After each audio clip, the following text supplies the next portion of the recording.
আমাৰ booth committee সাজু, block Congress committee সাজু, জিলা কংগ্ৰেছ কমিটি সাজু, আমি প্ৰদেশ কংগ্ৰেছ সাজু।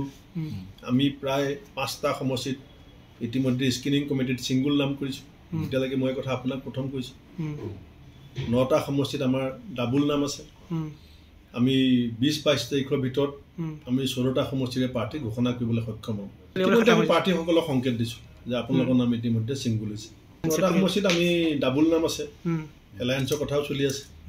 সেইখিনিও আমি 20-22 তাৰিখে চূড়ান্ত সিদ্ধান্ত ল'ম। ইতিমধ্যে ভৱেন চৌধুৰী ডাঙৰীয়াৰ সৈতে কথা পাতিছোঁ, চৌধুৰী ডাঙৰীয়াক কৈছোঁ যে এইটো যিহেতু সাধাৰণ নিৰ্বাচন, ৰাষ্ট্ৰীয় ভিত্তিক হ'ব, গতিকে ইয়াত সিদ্ধান্তবিলাকত ৰাষ্ট্ৰীয় নেতৃত্বৰ প্ৰভাৱটো বেছি থাকে।